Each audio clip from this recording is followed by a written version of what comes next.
Hello friends, welcome to my channel. Friends, AP triple ఐటీకి సంబంధించి 2025-26 అడ్మిషన్స్కి సంబంధించిన నోటిఫికేషన్ అయితే రిలీజ్ అయిపోయింది కదా. ఆల్రెడీ కొంతమంది అప్లై చేసుకున్నారు. మిగిలిన వారు కూడా ఈ మే 20 లోపు అప్లై చేసుకోండి.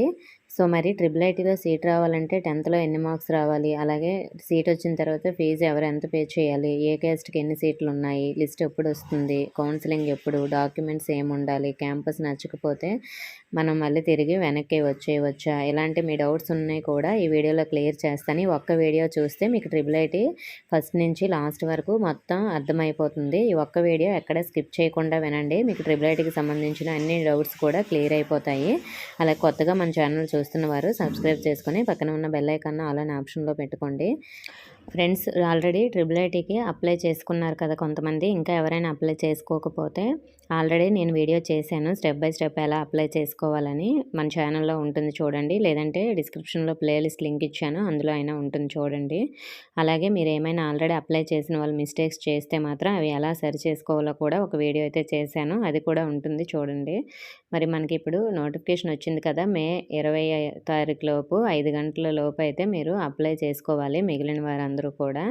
మరి మనకి స్పెషల్ కేటగిరీకి సంబంధించి అంటే క్యాప్ కేటగిరీ వాళ్ళు, ఎన్సీసీ కేటగిరీ వాళ్ళు, స్పోర్ట్స్ కేటగిరీ వాళ్ళు, అలాగే Bharat scouts and guides category వాళ్ళు, వీళ్ళందరూ కూడా న్యూజివీడ్ క్యాంపస్లో మనకి కౌన్సిలింగ్ అయితే ఉంటుంది. ఆ కౌన్సిలింగ్ ఎప్పుడంటే మెరిట్ లిస్ట్ రాకముందే ఉంటుంది. నేను ఆల్రెడీ చెప్పాను, క్యాప్ కేటగిరీ వాళ్ళు 28, 29 మే నెలలో అయితే కౌన్సిలింగ్కి అటెండ్ అవ్వాల్సి ఉంటుంది. ఎవరు ఏ రోజు వెళ్ళాలని మీకు మెసేజ్ వస్తుంది మనకి అప్లై లాస్ట్ డేట్ అయిపోయాక ఒక 2 డేస్ ముందే, ఈ కౌన్సిలింగ్కి వెళ్ళకముందే. స్పోర్ట్స్కి సంబంధించి మనకి 28, 30, 29, 28, 29, 30 ఈ 3 డేస్లో అయితే మీరు కౌన్సిలింగ్కి వెళ్ళాలి, స్పోర్ట్స్ సర్టిఫికేట్ ఉన్నవాళ్ళు. పీహెచ్ కేటగిరీ వాళ్ళు మాత్రం ముందుగా కౌన్సిలింగ్కి అటెండ్ అవ్వాల్సిన అవసరం లేదు. సో తర్వాత మీకు జనరల్ కేటగిరీ వాళ్ళతో కౌన్సిలింగ్ అయితే ఉంటుంది. మీరు లిస్ట్ రాకముందు కౌన్సిలింగ్కు మిగతా ఎన్సీసీ స్పోర్ట్స్ వాళ్ళతో వెళ్ళవలసిన అవసరం లేదండి మే నెల ఎండింగ్లో. మీకు అందుకే డేట్స్ కూడా ఇవ్వలేదు. భారత్ స్కౌట్స్ అండ్ గైడ్స్ వాళ్ళు మాత్రం 29వ తేదీన మే నెలలో వెళ్ళాలి కౌన్సిలింగ్కి.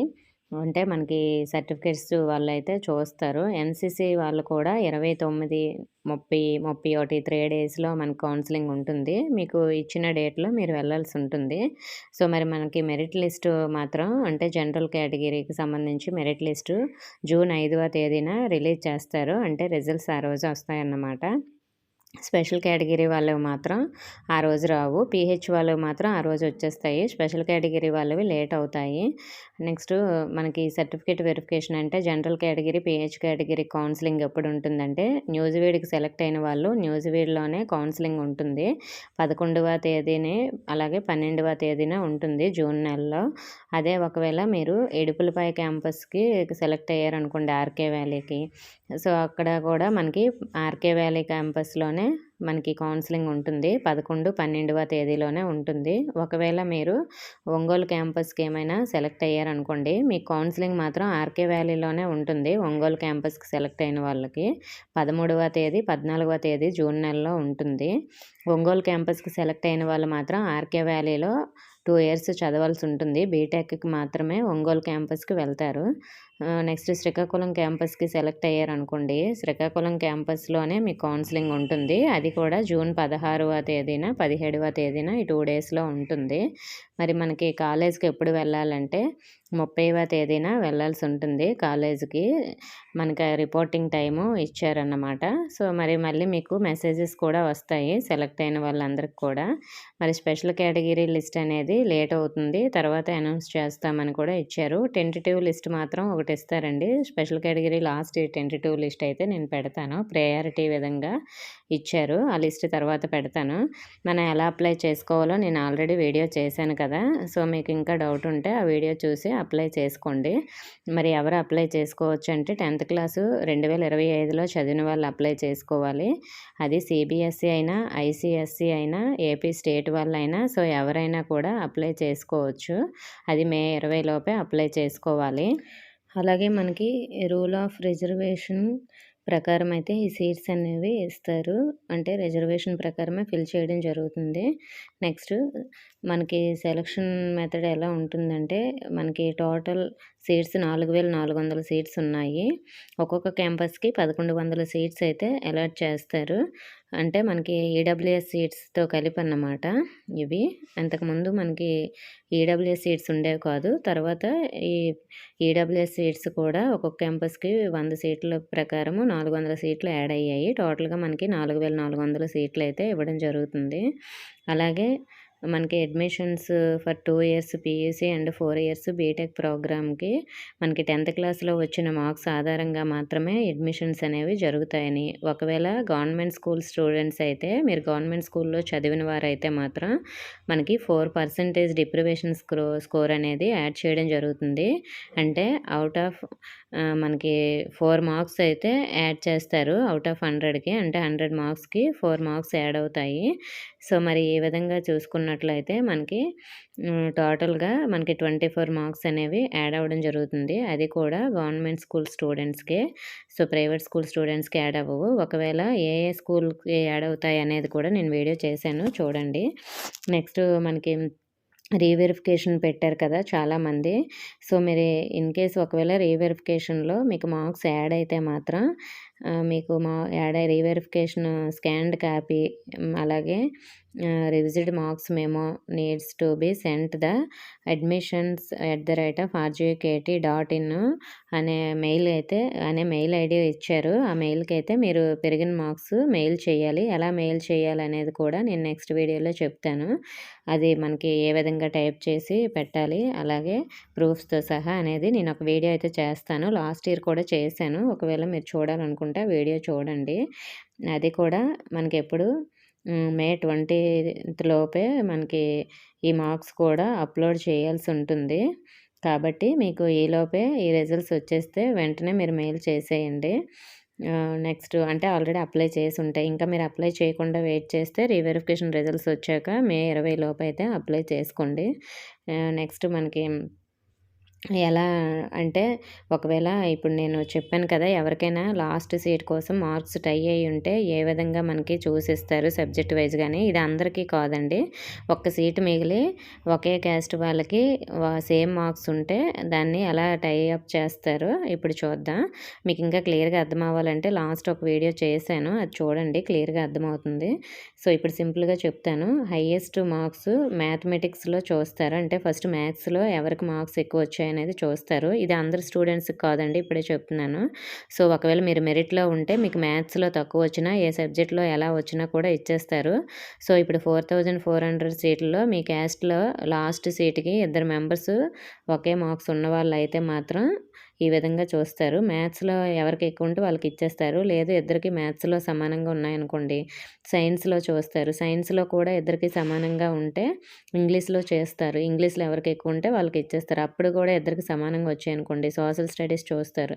సోషల్ స్టడీస్‌లో కూడా ఇద్దరికి సమానంగా ఉన్నాయనుకోండి, అప్పుడు మనకి ఫస్ట్ లాంగ్వేజ్‌లో చూస్తారు. అందులో కూడా ఇద్దరికి సమానంగా ఉంటే డేట్ ఆఫ్ బర్త్ చూస్తారు. డేట్ ఆఫ్ బర్త్‌లో ఎవరిది ఎక్కువ రోజులు అంటే ఎవరిది ఎక్కువ డేటు ఉంటే ఒకరోజు ఎక్కువ ఉన్నా కూడా ఆ స్టూడెంట్‌కైతే ఇచ్చేస్తారు పెద్దవాళ్ళకి.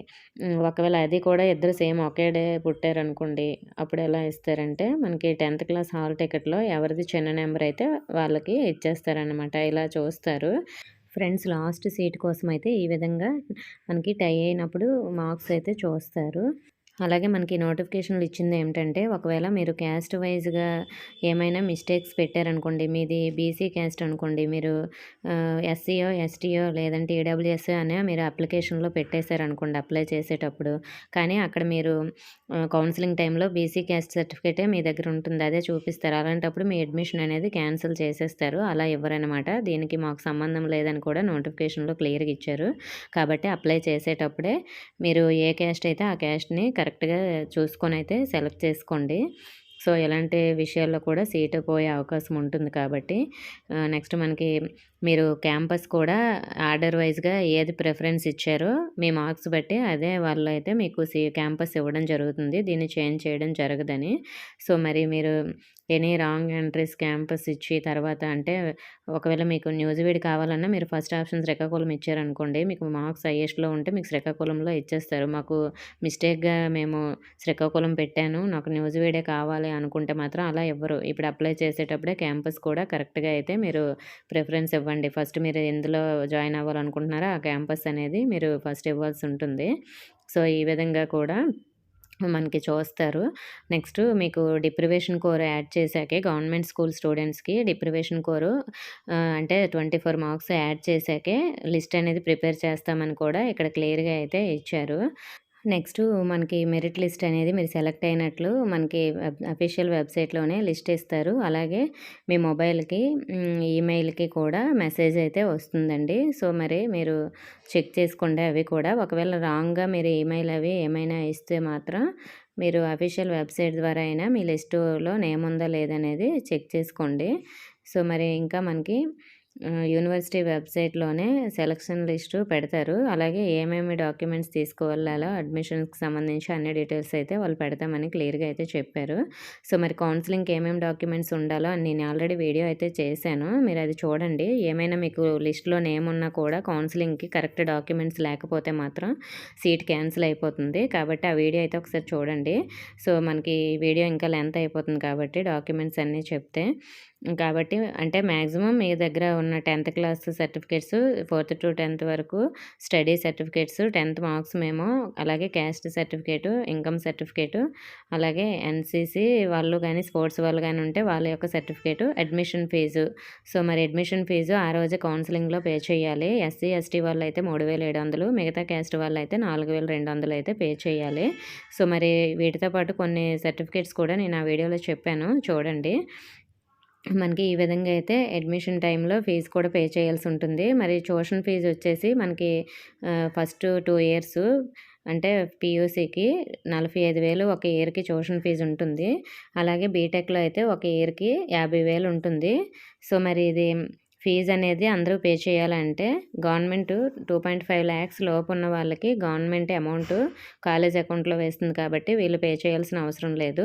సో, ఎవరికైతే 2.5 లాక్స్ దాటి ఉన్న వాళ్ళకి ఇన్కమ్ సర్టిఫికేట్ లేని వాళ్ళకి ఈ ఫీజనేది పే చేయాల్సి ఉంటుంది. అలాగే మనకి వీటితో పాటు మెస్ ఛార్జెస్ ఉంటాయి. ఇది కూడా మెస్ ఛార్జెస్ అనేది గవర్నమెంట్ వేస్తుంది. గవర్నమెంట్ వేయని వాళ్ళు మాత్రం పే చేసుకోవాలి. అలాగే గవర్నమెంట్ మొత్తం వేయకపోతే మాత్రం మిగతా అమౌంట్ స్టూడెంట్సే పే చేసుకోవాలి.